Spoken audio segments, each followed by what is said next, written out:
جس سے صاف صاف یہی پتہ چل رہا ہے کہ عکس کو مکمل پلاننگ کے تحت اغوا کیا گیا ہے اور اس نے روکنے کی پوری کوشش کی تھی جو اس کا یہ حال ہوا ہے۔ اور اپنا موبائل چیک کرو، اس نے آخر تک ہمیں اطلاع دینے کی کوشش کی ہے۔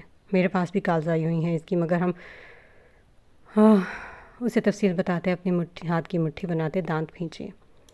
لیکن ایسا کون کر سکتا ہے، یہ جاننا بہت مشکل ہے۔ وہ جس پیشے سے تعلق رکھتی ہے اس کے ہزاروں دشمن ہیں۔ اسے تفصیل بتاتے ساتھ سی ٹی وی فوٹیج کو زوم کرتا ہے کہ کونا چیک کر رہا تھا کہ کہیں سے کچھ مل جائے۔ چھوڑوں گا نہیں جس کی بھی یہ حرکت ہے، اور دعا کرو کہ وہ ٹھیک ہو، ورنہ ایسی تباہی آئے گی کہ اسے سمیٹنے کے لیے بھی کوئی نہیں ہوگا۔ جس کسی نے یہ کرنے کی ہمت کی ہے، آج اسے مجھ سے کوئی قوت نہیں بچا سکتی۔ اپنی موت کو دعوت دی ہے۔ بھوکے شیر کی سی پھنکار تھی اس کی آواز میں۔ جب آپ ہی اتنی دیر سے گھر نہیں آئی تھی اور کوئی کال بھی نہیں آئی تھی تو آپ لوگوں کو بتانا تو چاہیے تھا نا۔ کہاں ڈھونڈے اب؟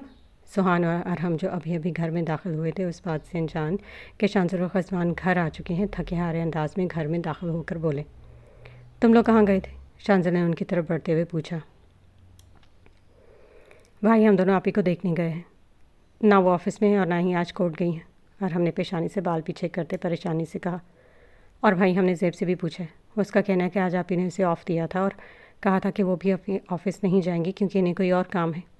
زوہان بتاتا اپنے سر پکڑتا صوفے پر بیٹھا۔ کہاں ڈھونڈے، کہاں ہوں گی، کس حال میں ہوں گی، یا اللہ۔ بالوں کو سختی سے مٹھی میں بھینچا، جس کا مطلب ہے کہ عکس کو آج کورٹ اور آفس نہیں جانا تھا تو پھر کہاں جانے کے لیے نکلی تھی؟ آئینہ اور نین سے کسی ضروری کام کا کہا تھا۔ ایسا کہا کہ کیا کام ہو سکتا ہے؟ شانزل نے اس کی باتوں سے کڑی جوڑتے کچھ کھوجنا چاہا۔ ایک منٹ، ان محترمہ کی میں نے جہاں تک بات سنی تھی اس سے تو یہی لگ رہا تھا کہ وہ لوگ ملنے والے تھے، یعنی اس نے کھوجتی نگاہوں سے اناب کو دیکھا۔ آگے کچھ بولیں گی یا اناب کو دیکھتے جملہ ادھورا چھوڑا؟ مجھ سے نہیں ملنا تھا، ہاں محراب سے ملنا تھا اسے، کوئی کام تھا ان لوگوں کا۔ آنکھیں گھماتے اس کے انداز پر آتے اپنے غصے کو قابو کرتے بولی، کیا کام تھا پوچھ سکتے ہیں؟ اب غزوان نے اپنی گردن محراب کی سمت موڑی۔ میرے آفس کا کچھ ڈاکیومنٹ ورک تھا، بس اسی سلسلے میں ہم دونوں ملنے والے تھے۔ لمحہ لگا تھا اسے اپنا جواب تیار کرنے میں کہ وہ سچ نہیں بتا سکتی تھی اور ضرورت بھی نہیں تھی۔ صحیح۔ خونی رشتوں کے لیے زخم ہمیشہ گہرے ہوتے ہیں جو مکمل ہوتے ہوتے دیمک کی طرح پورا انسان کھا جاتے ہیں۔ ابھی کچھ وقت ہی گزرا تھا کہ ہمدان صاحب نیچے اتر کر آئے۔ کہاں ہیں آپ؟ تنتناتے ہوئے داریہ کے کمرے کا دروازہ جھٹکے سے کھولتے تیز لہجے میں پوچھا۔ وہ جو اس اچانک افتتاح کے لیے تیار نہیں تھی ڈر کر ان کی طرف دیکھنے لگی، جن کے پیچھے حفصہ بیگم اور آیت بھی تن فن کرتے اندر آتے نظر آئے۔ ہاتھ میں موجود کتاب کب کی نیچے گر چکی تھی۔ چاچو آپ ہی اقصاپی کے گھر گئی ہیں، چاچی کو بتا کر گئی ہیں؟ سب اقصاپی گھر نہیں؟ گھڑی پر نگاہ ڈالی جو اس وقت رات کی 11 بجا رہی تھی۔ ہاں تو احسان کر دیا بتا کر۔ راتوں کو یوں سڑکوں پر تماشا لگاتی پھر رہی ہے، کام کان کے بہانے یہ سب کر رہی ہے، سب سمجھتا ہوں میں۔ راتوں کو یوں گھر سے باہر رہنے اچھے گھر کی لڑکیوں کا شیوا نہیں ہوتا۔ صبح کی گئی اب تک گھر نہیں آئی ہے، آج آ لینے دو، کس کے ساتھ گئی ہے؟ تحقیر آمیز لہجے میں دھاڑتے وہ اسے چپ کر آگے، انداز اس قدر جہالت لیے تھا کہ داریاں کی آنکھیں پھل میں آنسوؤں سے لبریز ہوئیں۔ اسے سمجھ نہیں آ رہا تھا کہ کیا بولے اور کیا نہیں۔ چاچو آپ ہی تو کبھی ایسے نہیں گئی، وہ ہمیشہ سیدھا گھر آتی ہیں، آج وہ… داریہ نے اپنی تمام تر ہمت جمع کر کے انہیں سمجھانا چاہا۔ چپ کر جاؤ، اگر ابھی اس کو لگام نہیں ڈالی تو وہ دن دور نہیں کہ جب میری اور میرے بھائی کی عزت کو گلی کوچوں میں پامال ہو کر رہی ہوگی۔ بس بہت ہوا یہ تماشا، آج آ لینے دو، پوچھتا ہوں اسے۔ اگر اس گھر میں رہنا ہے تو یہ سب کچھ چھوڑنا ہوگا، عزت سے اس گھر میں رہنا ہے تو رہے، ورنہ… انتہا کا سرد رویہ اختیار کرتے ناگواری سے کہتے حفصہ بیگم کے اشارے پر اپنا جملہ ادھورا چھوڑ گئے۔ یہ کراچی کا ایک اچھا علاقہ تھا جہاں بہت زیادہ امیر کبھی لوگ تو نہیں مگر آپس میں مل جل رکھنے والے اور کچھ ایک دوسرے کی ٹول میں لگے رہنے والے لوگ ضرور رہتے تھے۔ ایک باؤنڈری کے اندر 2 گلیوں پر مشتمل یہ ایک صاف اور خوبصورت سوسائٹی تھی۔ کچھ چھوٹے گھر تھے تو کچھ بڑے، 2-3 منزلہ گھر تھے۔ ہر گھر کے آگے چھوٹے چھوٹے سے باغیچے بنے تھے۔ کل صبح تک سارا سامان وینیو تک پہنچ جانا چاہیے۔ ابھی 2 دن پہلے بھی آپ لوگوں کو سروس کے لیے بہت لیٹ تھی، اینڈ یو نو دیٹ کہ میم کو کام میں یہ غیر ذمہ دارانہ رویہ بالکل پسند نہیں ہے، سو پلیز وقت کا خیال رکھیے گا۔ دیبا نے کہہ کر فون بند کیا اور ایک نظر سامنے گھڑی پر ڈالی۔ نیند تو 4 سال پہلے اس کی آنکھوں سے غارت ہو چکی تھی، اور جس نے کی تھی اسے اپنی نیند سلانا اس کی زندگی کا واحد مقصد تھا، جسے حاصل کرنے کے لیے وہ کسی کی جان بھی لے سکتی تھی اور جان دے بھی سکتی تھی۔ مانی، آپ کو مجھے چھوڑ کر نہیں جانا چاہیے تھا۔ I miss you a lot مانی۔ پتھر ہوئی سخت آنکھوں سے آنسوؤں کے چند قطرے ٹوٹتے گالوں پر جذب ہوئے۔ تمہیں مجھ سے کوئی نہیں بچا سکتا سلطان، کوئی نہیں۔ تمہارے ساتھ بھی وہی ہوگا جو میرے ساتھ کیا ہے تم نے۔ تمہاری زندگی تمہارے لیے عذاب نہ بنا دی۔ تمہیں بھی دیبا فیاض نہیں۔ لیپ ٹاپ پر کچھ فائلز تھیں، کچھ میلز جو کھلتے چلے جا رہے تھے، ایسی فائلز اور میلز جنہیں ہیک کرنا مشکل ترین امر تھا، لیکن انہیں ہیک کرنے میں دیبا فیاض کامیاب ٹھہری تھی، اور کیوں نہ ٹھہرتی کہ وہ ایک فطین اور چالاک ہیکر تھی۔ معصوم چہرے کے پیچھے کس قدر شاطر دماغ چھپا تھا، اس کا اندازہ لگانا ناممکن تھا۔ یس آئی ڈیڈ اٹ۔ سلطان، تمہاری تباہی تمہارے بہت قریب پہنچ چکی ہے۔ آج وہ پورے دل سے مسکرائی تھی۔ بہت وقت بعد، یہ شاید 4 سال بعد، پورے 4 سال بعد وہ دل سے مسکرائی تھی، بنا کسی دکھاوے یا مجبوری کے۔ مسکراتے مسکراتے پھر اس کی آنکھوں میں کچھ نمی آئی تھی، جسے وہ ہتھیلی کی پشت سے صاف کرنے لگی۔ خود بھی حیران تھی وہ آج اپنی ان پتھر ہوئی آنکھوں کی، اس لمحہ بلمحہ ہوتی برسات پر۔ وہ آخری بار 4 سال پہلے روئی تھی، اور اتنا روئی تھی کہ اس کو دیکھنے والا ہر شخص اس کے ساتھ رویا تھا۔ دیبا فیاض دنیا کے لیے بہت معصوم، بے ضرر سی لڑکی، لیکن کچھ لوگوں کی بدولت وہ خطرناک جانور بن چکی تھی، جس کی بھوک صرف ان کی تباہی تھی۔ لیپ ٹاپ پر اپنا کام ختم کر کے اس نے لیپ ٹاپ بند کر کے سائڈ ٹیبل پر رکھا اور جلتا لیمپ بند کیا، جو کمرے میں بکھری روشنی کا واحد ذریعہ تھا۔ میم کو تو بتانا بھول گئی آج کی ہوئی چینجنگ کے بارے میں۔ اب اس وقت ٹیکسٹ کر دیتی ہوں۔ سوچتے اپنے آپ سے بولتے پاس رکھا فون اٹھایا اور محراب کو کل کے ایونٹ میں ہوئی کچھ تبدیلیوں کے بارے میں ٹیکسٹ کر کے فون بیڈ پر ہی پھینکنے کے سے انداز میں رکھا۔ یہاں اس نے بلینکٹ اپنے منہ پر ڈالا تھا اور وہاں کسی نے گھر کی بیل پر ہاتھ رکھا تھا۔ ایسا لگ رہا تھا کہ ہاتھ رکھ کر بھول ہی گیا ہو جیسے۔ اس وقت کون ہو سکتا ہے؟ چپل پہنتی وہ باہر آئی اور لائٹ آن کرتے دروازے کے ہول سے باہر جھانکا۔ اسے سامنے کچھ بچے کھڑے نظر آئے۔ وہ پہچان گئی تھی، گلی کے ہی بچے تھے، لیکن پھر بھی پوچھنا ضروری سمجھا۔ کون؟ وہ آپ ہی، ہماری بال آ گئی ہے آپ کی چھت پر، پلیز ہمیں بال دے دیں۔ باہر سے ایک بچے کی آواز آئی۔ یہ کوئی وقت ہے کھیلنے کا؟ جاؤ چلو شاباش، گھر جاؤ، کوئی بال نہیں مل رہی، صبح لینے آنا، صبح ملے گی، اور اب اگر بیل بجی تو پھر بھول جانا کہ بال صبح بھی مل جائے گی۔ نہ چاہتے ہوئے بھی اس کے لہجے میں جھنجھلاہٹ کی آمیزش در آئی تھی۔ بچے اس کی تیز آواز سنتے اپنا چھوٹا ہوا منہ لیتے واپس پلٹے، جانتے تھے کہ دوبارہ بولنے پر ابھی تو کیا صبح بھی نہیں ملنی تھی۔ عجیب ماں باپ ہے، اس وقت بچوں کو کھیلنے باہر بھیجا ہوا ہے، کوئی فکر نہیں، اور پھر کچھ ہو جائے گا تو پھر روتے پھریں گے۔ یہ بھی کوئی وقت ہے بچوں کے کھیلنے کا؟ والدین کی اس حرکت پر اسے بہت غصہ آتا تھا، جو بچوں کی طرف سے اس قدر غیر ذمہ دار ہوتے چلے جاتے ہیں۔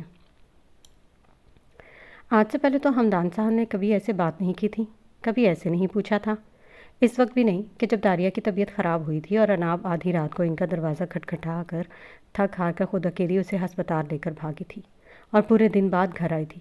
تب تو نہیں پوچھا تھا کہ وہ کہاں سے آ رہی ہو، کہاں گئی تھی، نہ ہی تب جب وہ شہر کے حالات کی وجہ سے بیچ سڑک میں پھنسی پوری رات اکیلی لاوارثوں کی طرح کھڑی رہی تھی، نہ ہی تب پوچھا جب وہ بنا کھانے پینے کی فکر کیے بغیر وقت صرف گھر اور یونیورسٹی میں لگی پریشان رہتی تھی۔ تب کیوں نہ آئے اس شخص سے پوچھنے کے جب ماما بابا کے بعد لاوارثوں کی طرح اس کے حال پر چھوڑ دیا تھا، بلکہ جو تھا وہ بھی گدوں کی طرح نوچتے رہے اور آج بھی نوچ رہے ہیں۔ تب کیوں نہ پوچھا جب اکیلے تاریک راتوں کو وہ ڈرتی تھی، لیکن اپنے سے چھوٹی بہن کو سینے سے لگائے بہادری کا لبادہ اوڑھ لیتی تھی۔ کیوں نہیں پوچھا تب؟ آج داریہ کے دل میں بہت سے کیوں آئے تھے۔ دل کیا تھا چیخ چیخ کر پوچھے، پر وہ ایک لفظ تک ادا نہیں کر پا رہی تھی۔ حد سے زیادہ سہمی ہوئی، خاموش مگر آنسوؤں سے لبریز نظروں سے اپنے سامنے کھڑے ان لوگوں کو دیکھ رہی تھی۔ اس کی نظروں میں وہ تو پہلے ہی بہت گر گئے تھے، پر آج وہ اپنی آپ ہی کا انتظار کر رہی تھی کہ آج ان کی برداشت کی انتہا دیکھنا چاہتی تھی کہ کیا آج بھی وہ ان کھوکھلے رشتوں کو نبھانا چاہے گی۔ صاف ظاہر ہو رہا تھا کہ وہ اپنے کسی منصوبے کی تکمیل کے لیے وہ اس جیسے کسی موقع کی ہی تلاش میں تھی جو انہیں مل گیا تھا۔ نہ چہرے پر فکر، نہ چہرے پر کوئی عزت کا ڈر، کیا کھوکھلا غصہ تھا، کیا کھوکھلی عزت کا رونا۔ آنسو حلق میں اتارتے اس نے کچھ کہنا چاہا، مگر سب بے سود۔ چپ کر جاؤ لڑکی، ابھی اپنی بہن کی حرکتوں پر تمہارے اندر ہمت ہے آگے سے بولنے کی؟ آ جانے دو اسے ذرا، اس کا سارا دماغ ٹھیک کرتا ہوں۔ سوچا چلو اپنے پیروں پر کھڑے ہونے کا بھوت سوار ہے۔ کر لینے دو پورا، پر مجھے کیا پتا تھا کہ محترمہ کا یہ بے باک انداز ہو جائے گا، ورنہ سہولت ہونے کے باوجود کیا ضرورت تھی گھر سے قدم نکالنے کی۔ آ جانے دو ذرا اسے، اس کا بل نکالتا ہوں، بہت برداشت کر لیا۔ جھوٹ کی ہر بات حد بھر پار کرتے وہ طنز انداز میں چیخے۔ ان کی دھار پر سامنے کھڑی داریہ نے کچھ قدم پیچھے دیتے مٹھیوں کو کس کر بند کیا۔ حفصہ بیگم کے چہرے پر مسکراہٹ رنگ رہی تھی اور آیت بھی اپنی ہنسی روکتی مذاق اڑاتی نگاہوں سے اسے دیکھ رہی تھی۔ اہانت و خوف کے زیر اثر وہ ہلکی ہلکی کانپ رہی تھی۔ آج تک کسی نے اس سے اونچی آواز میں بات تک نہیں کی تھی، اور مقابل کھڑا درندہ صفت آدمی جو رشتے میں اس کے سگے چچا تھا، زہر اگلتے اخلاق سے گری ہوئی باتیں کرتے دھاڑ رہے تھے۔ کتنی آسانی سے لوگ اپنی بدعمالیوں کا تھیلا کسی دوسرے کے دامن میں ڈالتے خود بری ذمہ ہو جاتے، اور معاشرہ ایسے لوگوں کو اونچے منصب پر بٹھاتا ہے، بالکل فرعون کی طرح۔ پر افسوس، یہ لوگ فرعون کی بادشاہت کو تو یاد رکھتے ہیں، پر انجام نہیں، جو شاید خود ان کے حصے میں بھی خدا لکھ چکا ہوتا ہے۔ کچھ ہی دیر میں وہ 1 گھنٹے کا سفر 20 منٹ میں طے کرتا گھر پہنچا تھا، جہاں شانزل اور خسوان دونوں پہلے ہی موجود تھے۔ ایک فون پر کسی پر غصہ کر رہا تھا تو ایک بار بار فوٹیج چیک کرتا پاگل ہونے کے در پر تھا۔ دیان عکس۔ دیان کو دیکھ کر زینب بیگم اس کی جانب بھاگتی اس کے گلے سے لگتی زاروں قطار روتی چلی گئی۔ ماما، اچھا رونا بند کریں، بہت بہادر ہے آپ کی بیٹی، فکر نہیں کریں۔ شاباش، چپ ہو جائیں، آپ کا بیٹا وعدہ کرتا ہے آپ سے، صبح ہونے سے پہلے پہلے آپ کی بیٹی آپ کے پاس ہوگی، آپ چپ ہو جائیں، شاباش۔ اس کے کہنے پر وہ جو کب سے رو رہی تھی، ان کے دل کو کچھ ڈھارس ملی، لیکن کس سبب سے اس نے انہیں حوصلہ دیا تھا؟ یا تو وہ یہ خود جانتا تھا، یا سامنے کچھ دوری پر کھڑے شانزل اور خسوان۔ نین کو بلاتے اشارے سے زینب بیگم کو روم میں لے جانے کے لیے کہا تھا۔ سر ہلاتی وہ زینب بیگم کو چپ کراتی اندر کمرے میں لے گئی۔ آہستہ مگر لمبے لمبے ڈگ بھرتے وہ محراب اور اناب کی جانب بڑھا۔ میرے ساتھ آئے۔ محراب نے ناسمجھی سے اس کی جانب دیکھا، بنا کسی تاثر کے آنکھیں زمین پر گاڑے بولتا آگے بڑھنا لگا تھا کہ جب محراب کو اپنی جانب دیکھتا محسوس کا رکا۔ جی میں آپ دونوں سے کہہ رہا ہوں چلیں، یہ کہتا شانزل اور خسوان کو اشارہ کرتے ایک کمرے کی جانب بڑھا، ساتھ ہی شانزل اور خسوان کو بھی آنے کا اشارہ کیا۔ صرف سچ، اس وقت میں امید کرتا ہوں کہ آپ دونوں مجھے وہ سب بتائیں گی جو ہمیں پتہ ہونا ضروری ہے۔ اس وقت کوئی بھی غیر ذمہ داری قابل قبول نہیں ہوگی۔ ان کو صوفے پر بیٹھنے کا اشارہ کرتے خود ایک کرسی کھینچتا ان کے قریب ایک فاصلے پر رکھتا بیٹھا۔ اس کے دھیمے مگر سرد لہجے پر دونوں نے ایک دوسرے کی جانب دیکھا۔ شانزل اور خسوان ہاتھ سینے پر باندھے اس کے پیچھے آ کر کھڑے ہوئے تھے۔ خسوان نے بہت غور سے اناب کو دیکھا۔ یس لسن ایوری ون، ہٹلر کی گاڑی ٹریک ہو گئی ہے، میں لوکیشن سینڈ کر لاؤں۔ غازی جو کب سے اس کی گاڑی کا پتہ لگانے کی کوشش میں تھا، فائنلی اپنی کوشش کامیاب ہوتے چیخا۔ اس کی آواز ان سب کے کانوں میں لگے ایئر پیس پر گونجی۔ میں لوکیشن کے قریب بس 4 سے 5 منٹ میں پہنچ جاؤں گا۔ اس کی بات سنتے یمان بولا۔ دیان جو ایک ہاتھ سے موبائل پر لگا کب سے عکس کی انگوٹھی میں لگے ٹریکر کو ٹریک کرنے کی کوشش کر رہا تھا، 1 سیکنڈ میں اس کی سانس مدھم ہوئی، بس کچھ غلط نہ ہو۔ پھر تینوں واپس ان کی جانب متوجہ ہوئے۔ جی کچھ پوچھا ہے؟ اب غسوان نے اناب کو دیکھتے پوچھا۔ دونوں کے پک ہوتے چہرے صاف صاف بتا رہے تھے کہ وہ کچھ چھپا رہی ہیں۔ کچھ دن پہلے عکس سے ہماری بات ہوئی تھی، ابھی جو لاسٹ کیس وہ لڑ رہی تھی، ان دونوں نے اسے دھمکیاں دی تھیں اور 2-3 بار انہوں نے کچھ ایسی کوشش بھی کی تھی، لیکن ان کا مقصد صرف اسے ڈرانا تھا۔ جیسے جیسے وہ اسے بتاتی جا رہی تھی ویسے ویسے اس کی سرمئی آنکھوں کی سرخی بڑھتی جا رہی تھی۔ آپ کو پہلے ہی ہمیں یہ سب بتا دینا چاہیے تھا، شانزل نے اسے دیکھتے افسوس سے کہا۔ کس کے خلاف تھا کیس؟ دیان نے مٹھی بھینچتے بولا۔ سمیر سہگل، ڈپٹی کمشنر فردین سہگل کا بیٹا۔ اناب نے ڈرتے ڈرتے نام بتایا۔ سمیر سہگل۔ اس کا نام دہراتے غضبناک ہوتے تیزی سے اٹھا اور کرسی کو اتنی زور سے لات ماری کہ اناب اور محراب دونوں نے ایک یکلخت آنکھیں بند کی۔ کاش آپ لوگوں نے ہمیں بتا دیا ہوتا، خسوان نے ایک آخری نگاہ ان دونوں پر ڈالتے کہا اور غصے سے کمرے سے نکلتے دیان کے پیچھے قدم بڑھائے۔ شانزل بھی دونوں کے پیچھے گیا، آنکھوں میں اضطراب اور چہرے پر سختی لیے وہ تیز قدموں سے کنٹرول روم کی طرف بڑھا تھا۔ ساتھ ہی دیان اور غسوان بھی اندر داخل ہوئے۔ سامنے کئی اسکرینز کھلی تھی جس پر آتے جاتے کچھ لوگ تو کہیں کچھ گاڑیاں وغیرہ نظر آ رہی تھیں۔ آبان، مجھے سمیر سہگل کی ساری معلومات چاہیے فوراً، اس کی فون کالز، وہ کہاں ہیں اس وقت، سب۔ بات ختم کرتے فون پٹخا تھا میز پر۔ کچھ ملا؟ نہیں، گھر سے کچھ دور تک چلتے بھی کیمریز تھے، سب کی فوٹیج نکلوا لیے پر کچھ نہیں ملا، اور اس سے آگے کچھ جگہوں پر کیمرے تو ہیں لیکن بند پڑے تھے اس وقت۔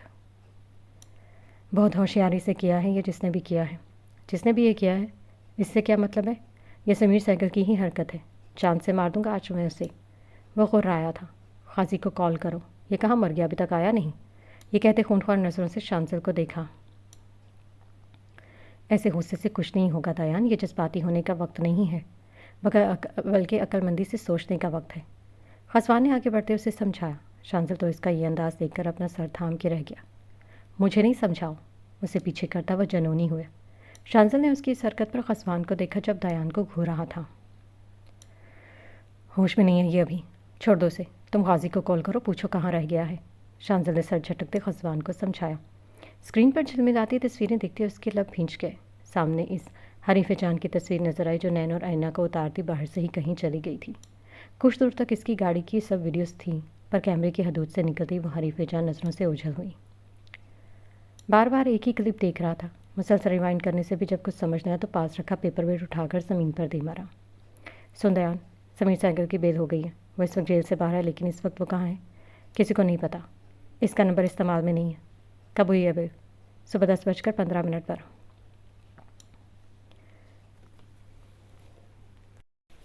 اوکے کہتے اس نے فون رکھا۔ ایک ساتھ سب کے موبائل فون بجے تھے۔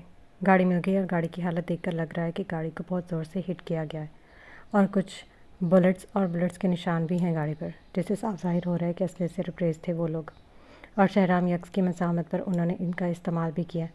پولیس کو اطلاع دے دی ہے۔ یوان نے ساری تفصیل سے آگاہ کیا۔ ہلو، یا اللہ میری مدد کرے، مجھے یہاں سے نکال دے۔ درد کی شدت سے کراہتے اپنا پیٹ پکڑتے اٹھنے کی کوشش کی۔ کمرے کی جانب بڑھتے قدموں کی آہٹ نے اسے ہوشیار کیا۔ تو کیا حال ہے پروسیکیوٹر صاحبہ؟ اکڑ اب بھی باقی ہے، گردن کی ہڈی میں کچھ لچک آئی؟ خیر نہ بھی آئی ہو تو کوئی بات نہیں، اب آ ہی جائے گی۔ استہزائی انداز میں اسے دیکھتے مکروہ ہنسی ہنستا اس کے بہت نزدیک بیٹھا۔ تھپڑ سے پھٹتا ہونٹ، سرخ سوجا ہوا گال، بازوں سے جگہ جگہ سے پھٹی آستین، ماتھے پر سوکھا ہوا زخم، خون اور پسینے سے چہرے پر چپکے سیاہ بال۔ یاس و حسرت کی صورت بنی وہ اس وقت قابل رحم حالت میں تھی۔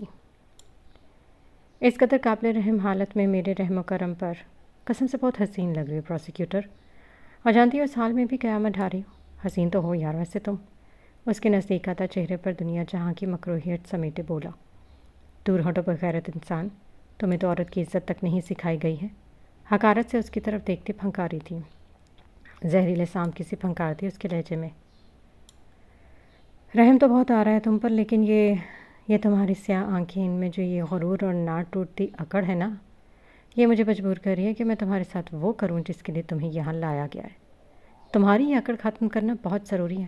مجھ سے پیچھے ہوتے وہ اٹھ کھڑا ہوا۔ بہت پچھتاؤ گے، مجھے تمہاری حالت پر افسوس ہو رہا ہے۔ شرافت سے اپنی سزا پوری کر کے تو پھر تم شاید باہر آ جاتے، لیکن تم نے اب اپنی بربادی اپنے ہاتھوں خود لکھی ہے۔ اپنی تباہی جو تم لکھ چکے ہو مجھ پر اس پر ترس آ رہا ہے، حقارت سے کہتے اس نے چہرہ موڑا۔ اب تک تو آپ کو سب پتہ چل چکا ہوگا، آئی نو، اور اس وقت آپ جہاں بیٹھے اپنی کوشش کریں اس کا کوئی فائدہ نہیں ہے، لہٰذا میری بات غور سے سنیں۔ مجھے ابھی اور اسی وقت اس ریٹائرڈ ڈپٹی کمشنر کے گھر کا سرچ وارنٹ چاہیے۔ کیسے؟ یہ میں نہیں جانتا۔ اگلے 5 منٹ کے اندر اگر شانزل کو سرچ وارنٹ نہ ملا تو مجھے ایک لمحہ نہیں لگے گا اس کی ہستی بگاڑنے میں۔ تم ایسا کچھ نہیں کرو گے دیان، میں کوشش کر رہا ہوں۔ ہم سب بھی اتنے ہی پریشان ہیں جتنا تم، میرے لیے بھی وہ اتنی ہی اہم ہے۔ اکثر نے جو اس وقت چیف کے ساتھ بیٹھا تھا آہستہ دبے لفظوں میں اسے سمجھانا سا۔ آئی گیو اے ڈیم، انتظار کا وقت نہیں ہے میرے پاس۔ سارے چارجز ثابت ہونے کے بعد جب یہ قانون اس کو، جو ہزاروں لوگوں کا مجرم ہے، اس کو آزاد کر سکتا ہے تو کم از کم میں تو پھر اتنا قانون توڑ ہی سکتا ہوں، اور میں اس وقت کسی بھی لیکچر کے موڈ میں نہیں ہوں۔ ورنہ جس شطرنج کی ملکہ کو مہرہ بنا کر مجھے یہاں بلایا گیا ہے نا، اس کی وجہ سے پیچھے ہٹنے میں ایک لمحہ بھی نہیں لگاؤں گا، مارک مائی ورڈز۔ جنونی انداز میں کہتے مقابل کی بات سنے بنا فون رکھا۔ اس کے فون رکھتے ہی اس کی نظر کمرے میں داخل ہوتے غازی پہ پڑی۔ خون خوار نظر کہا جائے تو غلط نہ ہوگا۔ وہ جلدی سیکیورٹی گارڈ سے اپنا سسٹم سیٹ کروانے میں مصروف تھا۔ یہ سیٹ کرو اور یہ وہاں اسکرین پہ سے لگاؤ، ہری اپ، کہتے خود سیٹ سنبھالیں۔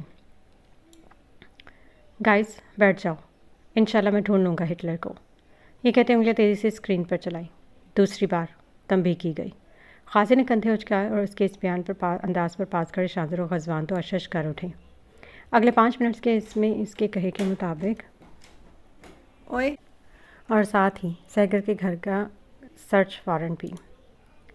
سرچ وارنٹ آ گیا، چلیں، شانزل اس کی طرف دیکھتے بولا اور کہا باہر کے سمت قدم بڑھا گیا۔ شانزل اپنی پولیس جیپ میں بیٹھا تھا جبکہ دیان اور غزوان اپنی گاڑی میں اور پیچھے قاضی بھی اپنے گیجٹ سنبھالتا بیٹھا۔ تم کہاں؟ غزوان نے اسے بیٹھتے دیکھ کر پوچھا۔ وقت نہیں ہے، جلدی چلو، کمال بے نے ایسے سے کہتے اپنے ٹیب پر انگلیاں چلائی۔ اپنے کمرے میں رخسانہ بیگم جائے نماز پر بیٹھی رو رو کر دعائیں کرنے میں مشغول تھی اور ان کے ساتھ ہی برابر میں بیٹھی آئینہ کب سے دعائیں مانگتی وہیں زمین پر بچھے قالین پر سو چکی تھی۔ دوسری طرف مریم شاہ مناجات پڑھتی صرف عکس کی سلامتی کی دعائیں کر رہی تھی، جبکہ حمیرہ بھی پریشان سے آغا جان کو دوائی کھلانے کے بعد ان کے ساتھ ہی بیٹھی کرسی پر بیٹھ گئی تھی۔ نین زینب کو زبردستی تھوڑا سا کھانا کھلا کر ان کو دوائی دیتی اب سلانے کی کوشش کر رہی تھی۔ ان چاروں کے جانے کے بعد گھر کے سب مرد حضرات باہر حال میں پریشان بیٹھے اپنی سی کوشش کرنے میں ہلکان ہو رہے تھے۔ احتشام بھائی، آپ کچھ دیر آرام کر لیں، ایسے آپ کی طبیعت خراب ہو جائے گی، جائیں پلیز، سراج صاحب نے انہیں سمجھانا چاہا۔ نہیں سراج، جب تک عکس نہیں آ جاتی میں سکون سے سانس نہیں لے سکتا۔ تم آرام کی بات کر رہے ہو، میں اپنے بھائی کو کیا جواب دوں گا سراج؟ صوفے کی پشت پر سر رکھا اٹھاتے انہوں نے دیکھتے ہوئے بولے۔ کچھ نہیں ہوگا، ہماری بچی کو مل جائے گی، پریشان نہ ہو، دعا کریں بس، بے شک اللہ بڑا محافظ ہے، سراج صاحب نے کہتے اس کے ہاتھ پر ہاتھ رکھتے اس کا ہاتھ تھپکا۔ میرال بیٹے، آپ ابھی تک سوئی نہیں؟ میرال کو رات کے اس پہر کافی کا مگ ہاتھ میں لیے باہر گارڈن میں جھولے پر بیٹھے دیکھ وہ ٹھٹکی۔ ایک مرتبہ نظر حال سے بڑے سے حال نما لاؤنج کے بیچوں بیچ لگی بڑی سی گھڑی پر ڈالی جو رات کے 2 بجا رہی تھی۔ ہوا میں تھوڑی خنکی محسوس کرتے ہوئے اپنی شال درست کرتے ہوئے باہر کی سمت پڑے۔ کیا ہوا ہے میری جان؟ ہماری بیٹی آج اتنی پریشان کیوں دکھ رہی ہے؟ اس کے سر پر پیار کرتے برابر میں بیٹھتے بولے۔ کچھ نہیں بابا، ایسی کوئی بات نہیں، بس نیند نہیں آ رہی تھی تو یہاں آ گئی، مسکرا کر ان کا ہاتھ پکڑتے یقین دلانا چاہا۔ اچھا، تو بابا کی یہ چھوٹی سی جان اتنی بڑی ہو گئی ہے کہ بابا سے باتیں چھپانے لگی؟ کیا یہ وہی میرال ہے جو اپنی چھوٹی سے چھوٹی بات بھی جب تک اپنے بابا کو نہیں بتا دیتی تھی سکون سے نہیں بیٹھتی تھی؟ اس کے اسی ہاتھ پر اپنا دوسرا ہاتھ رکھتے ہاتھ کا دباؤ ڈالتے بولے۔ نہیں بابا، ایسا کچھ نہیں ہے، اور آپ کی چھوٹی سی جان چاہے کتنی ہی بڑی ہو جائے آپ سے کچھ نہیں چھپا سکتی، کیونکہ اسے یہ آتا ہی نہیں۔ آپ کی بیٹی اتنی مضبوط کبھی ہوئی ہی نہیں کہ آپ اسے اپنے درد اپنی تکلیفیں چھپا کر آپ کو پریشان کرنے سے باز رہ سکے۔ سب کہتے ہیں بیٹیوں کی خاطر خاموش رہنا چاہیے، باپ کے سامنے تو خاص کر زبان نہیں کھولنی چاہیے۔ بیٹیاں باپ سے ہر چیز شیئر کرتی انہیں تنگ تھوڑی نہ کرتی، لیکن میں بہت بری بیٹی ہوں۔ اس کے انداز میں گھلی مایوسی اور افسردگی نے حیران کر دی تھی، اس سے بڑھ کر اس کے ہونٹوں پر موجود تلخ مسکراہٹ، جیسے وہ خود اپنے اوصاف کا مذاق اڑاتی ہنستی ہوں۔ یہ میرال کے لفظ نہیں تھے، انہوں نے تو اپنی بیٹی کی پرورش کبھی اس معاشرے کے اصولوں پر نہیں کی تھی، نہ ہی اس معاشرے کے یہ سیاہ اصول و ضوابط سکھائے تھے، تو پھر کیسے اور کہاں وہ چک گئے؟ حیرت سے اس کی سرمئی آنکھوں میں دیکھے گئے جو آج خالی خالی سی نظر آ رہی تھی، بنا کسی تاثر کے۔ باپ کے بازو کا سب سے مضبوط اور محفوظ قلعہ ہے بیٹی، جس کے دائرے میں بیٹیوں کی کہکہے، مسکراہٹیں، خواہشات، خواب اور معصومیت سب محفوظ رہتے ہیں، اور اس قلعے کے ٹوٹتے ہی آفتیں اور بلائیں بھی ان پر ٹوٹ پڑتی ہیں۔ نہیں میرا بیٹا، ایسا بالکل نہیں ہے، ایسی بیٹیاں تو دنیا کی سب سے مضبوط اور باہمت بیٹیاں ہوتی جو اپنے باپ سے ہر بات کہنے کی ہمت رکھتی ہیں۔ ہم سے اپنی تکلیف چھپا کر آپ ہمیں بہت کمزور کر دیتی ہو میری جان۔ بیٹیوں کا باپ سے اپنی تکلیفیں، اپنی پریشانی، اپنے مسئلے چھپانا اس باپ کے کمزور ہونے کی علامت ہوتا ہے، اور بیٹیوں کا باپ سے اپنی ہر بات، ہر مسئلہ، ہر تکلیف شیئر کرنا باپ کی طاقت کو ظاہر کرتا ہے۔ وہ مقام ایک باپ کے لیے فخر کا مقام ہوتا ہے جہاں اسے احساس ہوتا ہے کہ وہ ایک بیٹی کا باپ بننے میں کامیاب ٹھہرا ہے۔ جب بیٹی آنکھوں میں آنکھیں ڈال کر حق سے باپ سے کچھ کہتی ہے نا، تو وہ لمحہ باپ کے لیے کس قدر فخر کا لمحہ ہوتا ہے اس کا آپ بیٹیاں اندازہ نہیں لگا سکتی ہیں۔ پر ہاں، ان آنکھوں میں باپ سے بغاوت نہ ہو، ورنہ اسی باپ کے کندھے ڈھہ جاتے، وہ موت مارا جاتا ہے۔ بیٹی کی آنکھوں میں اپنے لیے بغاوت دیکھنا باپ کے لیے پورے صراط پر چلنے سے کم نہیں ہوتا، اور میری بیٹی کو تو میں نے کبھی یہ سب سکھایا ہی نہیں۔ پھر آپ نے ایسا کیوں سوچا؟ اگر بیٹیاں باپ سے ہر بات شیئر نہیں کریں گی تو کس سے کریں گی؟ اگر ہم سے ہی ہماری بیٹیاں باتیں چھپانے لگ گئیں تو کسی اور کے سامنے کیا ہمت کر سکیں گی کچھ بھی کہنے کی؟ میری جان، ان دقیانوسی باتوں کو تو میں نے کبھی آپ کی تربیت میں حصہ نہیں دیا، تو پھر آپ کیسے دے سکتی ہیں؟ اپنے ارد گرد کے ماحول کی برائیوں کو بدلتے ہیں، خود ان میں نہیں ڈھلتے۔ انتہائی نرمی سے کہتے اسے اپنے سینے سے لگاتے وہ اب اس کے بال سہلا رہے تھے۔ اور وہ جو شاید ہی کبھی روئی ہوں، آج اس کی آنکھوں سے آنسوؤں کے کتنے ہی قطرے ٹپکتے اس کے ہاتھ پر جذب ہوتے چلے گئے تھے۔ پاپا، آپ کو پتہ ہے نا، آپ دنیا کے سب سے بیسٹ پاپا ہیں۔ آئی لو یو سو مچ پاپا۔ اور آپ کی بیٹی نے بالکل بھی اس معاشرے کے ان فضول دقیانوسی اصولوں کو نہیں اپنایا ہے۔ آپ کی تربیت میں اس سب کی کوئی گنجائش نہیں نکلتی، اینڈ آئی نو دیٹ۔ سوسو کرتی اپنی راگ ہوتی ناک کو ہاتھ سے رگڑتی ابراج صاحب کے سینے میں منہ چھپاتی ان کے گرد بازوں کا حصار کھینچ دیا۔ اس کی سرخ ہوتی ناک اور گال دیکھ وہ ہنسے بنا نہ رہ سکی، لیکن جب اس کے ٹھنڈے ہاتھ اپنے گرد محسوس ہوئے تو انہیں ماحول میں موجود ٹھنڈک کا احساس ہوا۔ سامنے بیٹھی اپنی بیٹی کو گھوری سے نوازا، جو ہلکی سی ڈھیلی جرسی اور ڈھیلے ٹراؤزر میں یہاں باہر کھلے گارڈن میں بیٹھی تھی، اسے مصنوعی گھوری سے نوازتے اپنی شال اتار کر اسے اڑائی۔ اب میرا بیٹا بتائے گا مجھے کہ آخر ہوا کیا ہے؟ مکمل حق سے وہ اس کے گرد اپنی ان کی شال اپنے گرد صحیح سے اوڑھتی سیدھے ہو کر بیٹھتی، اپنی سرمئی بڑی بڑی آنکھیں ان کے چہرے کی سمت موڑتے آج آفس میں سب باتیں تفصیل سے بتاتی چلی گئی۔ یا اللہ، میرا یہ اتنی بڑی بات نہیں تھی۔ میں نے ہی منع کیا تھا کیونکہ مجھے پتا تھا آپ اس ورکر کی موت کا سن کر اتنا ہی پریشان ہو جائیں گی بیٹا، اور باقی سب بھی میر دیکھ رہا تھا، وہ دیکھ لے گا سب، اس میں غلط بھی کچھ نہیں ہے میری جان، آپ کی حفاظت کے لیے ہی کیا ہے یہ سب۔ اگر آپ اس سب میں انوالو ہوتی تو وہ لوگ آپ کو بھی نقصان پہنچاتے اور آپ پریشان الگ ہوتی۔ چلیں آئندہ سے آپ کو سب کو بتا کر کیا جائے گا، بس، یا اور بھی کچھ ہے؟ انہیں پتا تھا اس سے صرف اس بات کا برا لگا کہ انہوں نے اس سے چھپایا، وہ بھی اس کے آفس میں کام کرتے امپلائی کے ساتھ مل کر۔ ان کی معصوم بیٹی جو شاید دیکھنے میں سب کو مغرور لگتی تھی، وہی جانتے تھے کہ اس کا دل کس قدر موم کی طرح نرم تھا، جو کسی بھی تکلیف میں لمحے میں پگھل جاتا تھا تو ایک ذرا سے جھوٹ پر اس قدر سخت ہو جاتا تھا کہ جیسے کوئی چٹان، اور اس بات کے چھپانے کو بھی وہ جھوٹ کے زمرے میں لے گئی تھی۔ نہیں بابا، اور کچھ نہیں، بس مجھے دکھ ہوا تھا کہ آپ نے اور اس نے دونوں نے مجھ سے چھپایا، اور اس پر تو بہت غصہ آ رہا تھا۔ اس نے بھی مجھ سے جھوٹ بولا، وہ کیسے چھپا سکتا ہے مجھ سے کچھ؟ وہ جب سے آیا ہے ایسا کچھ نہیں کیا اس نے کبھی بھی۔ چہرے پر ابھی بھی کچھ آنسوؤں کے مٹے مٹے نشان باقی تھے، جنہیں رگڑ کر صاف کرتی وہ اپنے گال کو اور بھی لال کر گئی تھی۔ وہ چونکے تھے۔ اس کی بات پر تو انہیں صرف ان کا ہی نہیں بلکہ میر کا بھی بات چھپانا بہت برا لگا تھا، بلکہ زیادہ ہی برا لگا تھا، یہ کہا جائے تو غلط نہ ہوگا۔ کس پر؟ اس کی اس حرکت پر نرمی سے اس کے آنسو پوچھتے شرارتی مسکراہٹ کے ساتھ پوچھا۔ اسی پر، میر پر۔ وہ پتہ نہیں کیا سمجھتا ہے اپنے آپ کو، ایسے ایکٹ کرتا ہے جیسے وہ میرا باس ہو۔ مجھے اس کے یوں میرا باس بن جانے پر بہت غصہ آتا ہے، اس لیے میں آج شاید کچھ زیادہ ہی ریئیکٹ کر گئی۔ سو کرتی بولی، اچھا ایسا کرو، نکال دو اسے، عقل ٹھکانے آ جائے گی۔ غور سے اسے دیکھتے بولے، نہیں بابا، اتنا بھی برا نہیں ہے، کام اچھا کرتا ہے۔ لمحہ لگا تو محترمہ کو اپنے بات بدلنے میں۔ اچھا چلو ٹھیک ہے، پھر رہنے دیتے ہیں، مسکراہٹ چھپاتے ہوئے وہ بولے، ورنہ ان کی آنکھوں میں نرمی دیکھ چکے تھے اس میر نامی اپنے آفس میں کام کرتے ایک معمولی سے امپلائی کے لیے۔ 10 منٹ لگے تھے انہیں فردین سہگل کے گھر پہنچنے میں۔ شانزل اور دیان کی گاڑیوں کے پیچھے پولیس کی کئی گاڑیاں رکی تھیں فردین سہگل کے دروازے پر۔ آپ اس طرح اندر نہیں جا سکتے، رکیں۔ گارڈ روکتا رہ گیا جب دیان نے کانسٹیبل کو اشارہ کرتے اس کا منہ بند کرنے کے لیے کہا۔ رات کے اس پہر کسی عزت دار شخص کے گھر میں گھسنے کا یہ کون سا طریقہ ہے ایس پی صاحب؟ فردین سہگل جو اس وقت شاید سونے کی تیاری میں تھے، اپنے نائٹ سوٹ کی بیلٹ کستے گھر کے اندرونی داخل ہوتے شانزل کے سامنے کھڑے ہوتے بولے، بالکل وہی طریقہ ہے جو کسی شریف گھرانے کی بیٹی کو اغوا کرنے کا ہوتا ہے۔ جواب برجستہ تھا۔ کیا بکواس کر رہے ہو ایس پی؟ دماغ ٹھکانے پر ہے؟ جانتے ہو کس کے گھر میں کھڑے ہو اس وقت؟ ایک کمشنر کو دھمکی دے رہے ہو؟ اس کے گھر میں اس طرح گھسنے کا مطلب جانتے ہو؟ فردین سہگل تو ابل پڑے تھے۔ جی بالکل جانتا، اور یہ اس سرچ وارنٹ میں بہت واضح الفاظ میں لکھا ہے۔ شانزل نے ابھی مقابل کو چلا دینے والی مسکراہٹ کے ساتھ جواب دیا۔ پورے حال میں لمحہ بھر کے لیے سناٹا چھا گیا۔ وقت نہیں ہے ہمارے پاس، لہٰذا سامنے سے ہٹے، ہمیں تلاشی لینی ہے گھر کی۔ اور آپ کا بیٹا سمیر سہگل کا ہے، بلائیں اسے۔ دیان جب کب سے ان کی باتیں سن رہا تھا، اب اپنے ساتھ آئی پولیس کی نفری کو تلاشی لینے کا اشارہ کیا۔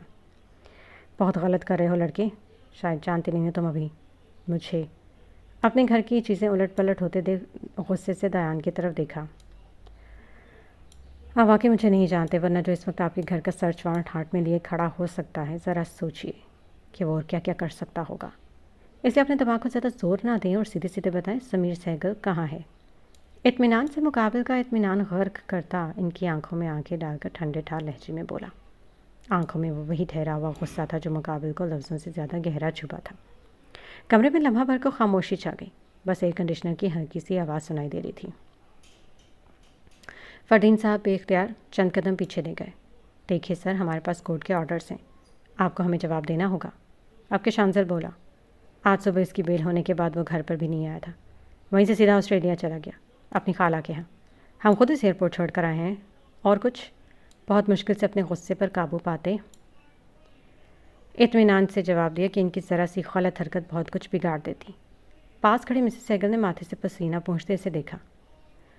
پہلی بات تو یہ کہ آپ کی بیٹی کی بیل ہو نہیں سکتی، جرم ثابت ہو چکا ہے اور سزا سنائی جا چکی ہے، اور پیسے اور طاقت کی بنیاد پر ایسی تو کیا ایک تو کیا سینکڑوں بیلیں ہو سکتی ہیں، یہ بھی ہم جانتے ہیں۔ تو مان لیا کہ بیل ہو گئی، لیکن آپ کو تو یہ بات بہت اچھے سے پتہ ہوگی کہ بیل کے بعد بھی اگلے 6 مہینے تک وہ اس ملک سے تو کیا اس شہر سے بھی نہیں باہر جا سکتا تھا، اور آپ نے اسے آسٹریلیا بھیج دیا۔ واہ، زبردست! آخر ڈپٹی کمشنر کراچی ہیں، آپ کے پاس یہ اختیارات نہیں ہوں گے تو بھلا اور کس کے پاس ہوں گے؟ لیکن ایک بات یاد رکھنا، اگر تمہارے گھر میں گھس کر یہ تلاشی لے سکتے ہیں تو پھر اگر تمہارا بیٹا اس اغوا میں ملوث ہوا تو اس کا کیا حال کر سکتے ہیں یہ تم سوچ بھی نہیں سکتے۔ فردین سہگل کی جانب جھکتے دھمکیاں امیز لہجے میں کہتا اپنی آخری بات سے وہ ان کا حلق تک خشک کر گیا تھا۔ ہاں وہ مجھے پتہ ہے، دراصل اس کی خالہ کی طبیعت ٹھیک۔ جھوٹ نہیں، ان کے فضول سے بہانے کو اس نے بیچ میں ہی دھاڑتے ہوئے روکا۔ سب بتاؤ، کہاں ہے سمیر سہگل؟ اب کے دایان کی برداشت جواب دے گئی تھی۔ فردین سہگل نے ماتھے سے پسینہ پوچھا۔ دیکھو، تم اس طرح بات نہیں کر سکتے۔ کیا ثبوت ہے کہ میرے بیٹے نے اغوا کیا ہے تمہارے گھر کی لڑکی کو؟ اور کون ہے؟ نام کیا ہے؟ ڈرتے ڈرتے پھر اپنے آپ کو سنبھالتے مضبوط لہجے میں بولے۔ جب بیچ چوراہے پر گھسیٹتا ہوا لاؤں گا نا تمہارے بیٹے کو، تب تمہیں خود بخود یاد آ جائے گا کہ ہم کس کی بات کر رہے ہیں۔ دیان نے ان کا کالر پکڑتے ٹھیک کرتے ہوئے کہا۔ پروسیکیوٹر اکس حیدر شاہ کو تو بہت اچھے سے جانتے ہوگے نا؟ غزوان نے دیان کو پیچھے کرتے پوچھا۔ ہاں، لیکن فردین سہگل نے کچھ کہنا چاہا جب 2 انسپکٹر چھوٹے سے کمرے سے باہر آتے بولے۔ سر، گھر کے CCTV فوٹیج کے حساب سے سمیر سہگل شام تک یہاں تھا، اور یہاں سے نکلنے سے پہلے اس نے فون بدلا ہے اپنا، اور آخری بار وہ ان سے اور مسز سہگل سے ملتے ہوئے ہی باہر نکلا تھا۔ انسپکٹر نے جو دیکھا وہ بتانے لگا۔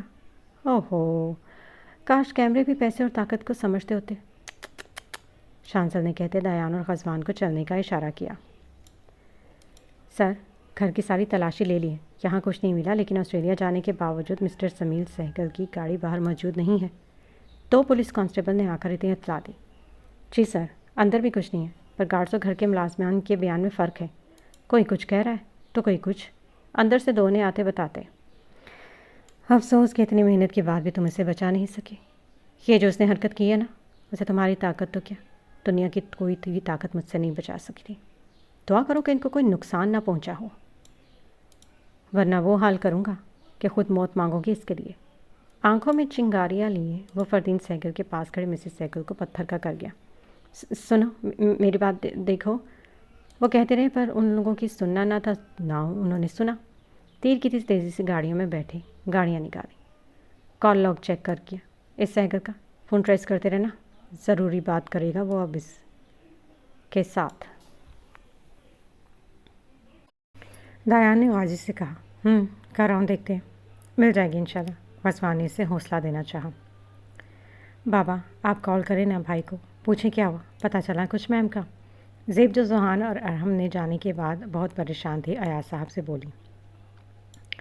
بیٹا میری بات ہوئی تھی، ابھی کچھ پتہ نہیں چلا، آپ دعا کرو بیٹے۔ اس کے سر پر ہاتھ پھیرتے بولے۔ کیا ہم چلیں احتشام بھائی کے ہاں؟ فاطمہ بیگم نے نماز کے سٹائل میں دوپٹہ کھولتے ہوئے پوچھا۔ نہیں، ابھی نہیں، کل چلیں گے، ابھی محراب سے بات ہوئی ہے، کہہ رہی ہے کہ بہت مشکل سے سب کو آرام کرنے کے لیے راضی کیا ان لوگوں نے، پھر ہماری وجہ سے اٹھ جائیں گے، اس نے ابھی رہنے دو، انشاءاللہ کل چلیں گے۔ ٹھیک کہہ رہے ہیں آپ۔ زیب شاباش، آپ بھی آؤ، اب سو جاؤ۔ انشاءاللہ عکس جلد مل جائے گی بیٹا، اس طرح پریشان ہونے سے کچھ نہیں ہوگا، دعا کرو بس، چلو شاباش۔ زیب کو سمجھاتی اس کو لیے اس کے کمرے کی سمت بڑھی۔ پہلے اپنے حال پر تو ترس کھا لو پروسیکیوٹر، ابھی اپنے حال اور اپنی تباہی کے بارے میں سوچو۔